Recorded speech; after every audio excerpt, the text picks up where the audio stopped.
గత 6 సంవత్సరాల నుండి నా ఆటోకి డబ్బులు ఇప్పిస్తున్నారు.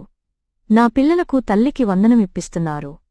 నా పిల్లలకు కాలేజీ స్కాలర్షిప్ మరియు ఫీజులు ఇప్పిస్తున్నారు. నా ఇంట్లో మా అమ్మా నాన్నలకు పింఛన్లను ప్రతి నెలా టంచనుగా తెచ్చి ఇస్తున్నారు. నా పొలం ఈ క్రాప్ చేస్తున్నారు, తద్వారా నా పంటకి ఇన్సూరెన్స్ వస్తుంది. నా పంటకు కావలసిన ఎరువులు ఇస్తున్నారు. నాకు ఇల్లు బాత్రూంలు కట్టిస్తున్నారు. నా వీధిలో సీసీ రోడ్స్ మరియు డ్రైనేజ్లు వేయిస్తున్నారు. నాకు టెక్నికల్గా మరియు ఎటువంటి ఎడ్యుకేషనల్ డౌట్స్ ఉన్నా సచివాలయ స్టాఫ్ తీరుస్తున్నాయి. నా పిల్లలకు కొత్త ఓటు చేస్తున్నారు మరియు కరెక్షన్స్ చేస్తున్నారు.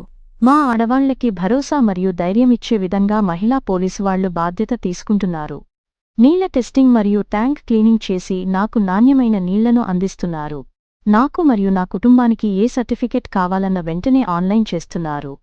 ప్రతిరోజూ నా ఇంటికి వచ్చి నాకు మరియు నా కుటుంబ ఆరోగ్య భద్రత చూస్తున్నారు.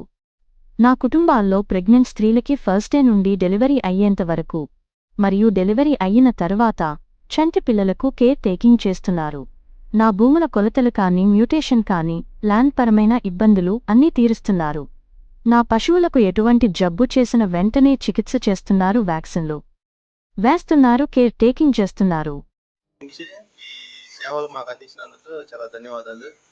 దీనికి సచివాలయం స్టాఫ్ కూడా పాపం వాళ్ళు మా గురించి చాలా ఇదయ్యి అన్ని రకాలుగా నైట్ కూడా మా కోసం ఇవన్నీ అప్లోడ్ చేశారు. దాని గురించి వాళ్ళకే ధన్యవాదాలు. మనకి ఇంత చేస్తున్న వీరికి మనం ఎప్పుడు కూడా సపోర్ట్గా ఉందాం.